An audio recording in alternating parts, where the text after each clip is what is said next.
Now we find out the reasons why God will do shiftings in strategic positions. Why is God raising these prophets, these 7 prophets? Number one, the Bible tells us about 5 years after crowning Esther as queen, the king promoted Haman to be minister of state. After Haman was promoted to the position of minister of state, he wanted to kill all the Jews because of a historic hatred of the Jews. That is in Esther 3 verse 1 to 6. In actuality, Haman was called the Agagite because of his Amalekite descent, who were the sworn enemies of the Jews. However, his wicked plans were thwarted by the moment that God decided to replace him with Mordecai, a man that not only loved the Jews but feared the Lord. And in the process of his transference of power, Haman was made to honor Mordecai, the one he wanted to kill. That is in Esther 6 verse 10 to 13. In this season, where God is raising his own leaders for the Jesus nation,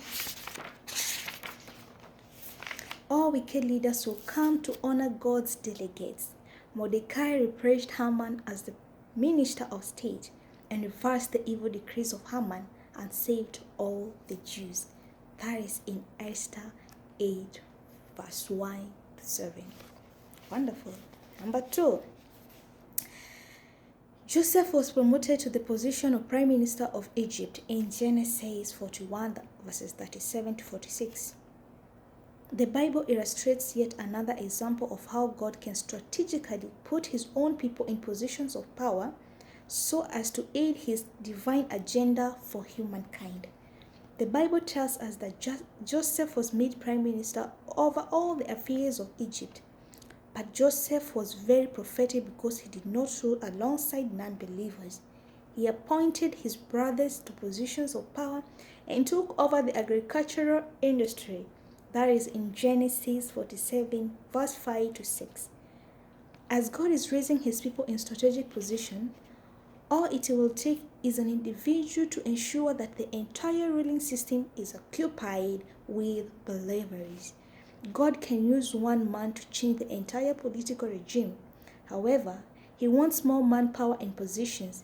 Believers shall hire fellow believers, and God's elect shall also appoint fellow Christians elect to see to it that operations and systems are governed by prophetic people alone.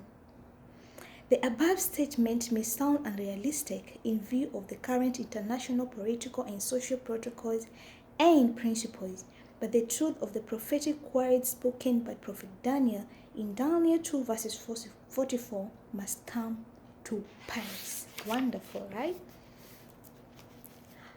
God clearly spoke through Prophet Daniel that he will set up a kingdom which shall never be destroyed.